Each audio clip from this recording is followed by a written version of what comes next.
மதுரை மாநகராட்சியில் 150 கோடி ரூபாய் சொத்து வரி முறைகேடு வழக்கில் தொழில்நுட்ப உதவியாளர் தனசேகர், கார்த்திக், பாலமுருகன் ஆகியோருக்கு நிபந்தனை ஜாமீன் வழங்கி மதுரை அமர்வு உத்தரவிட்டுள்ளது.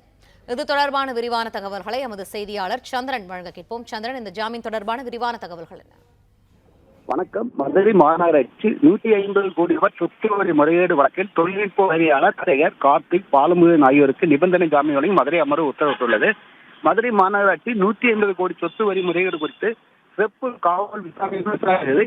இந்த வழக்கில் இதுவரை 17 பேர் கைது செய்யப்பட்டுள்ளனர். இந்த வழக்கில் கைது செய்யப்பட்டு மதுரை மத்திய சிறையில் உள்ள ஓய்வு பெற்ற உதவி கமிஷனர் வெங்கராஜன், கணினி ஆபரேட்டர் கார்த்திக் உள்ளிட்ட 8 பேர் தங்களுக்கு ஜாமீன் கோரி மதுரை அமர்வு மனு தாக்கல். இந்த மனுக்கள் நீதிபதி ஸ்ரீமதி முன்பாக விசாரணைக்கு வந்தது.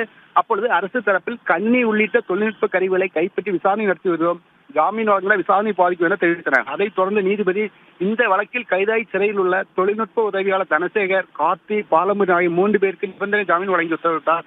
நாள்தோறும் தொடர்புடைய காவல் நிலையத்தில் ஆஜராகி கைது நிபந்தனை ஜாமீன் வழங்கி உத்தரவிட்டார்.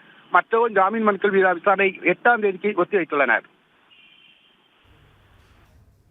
நன்றி சந்திரன், விரிவான தகவல்களுக்கு. பிளே ஸ்டோர் மற்றும் ஆப் ஸ்டோரில் இருந்து பாலிமர் செயலியை QR கோடு மூலம் பதிவிறக்கம் செய்யுங்கள். செய்திகளை உடனுக்குடன் பெறுங்கள்.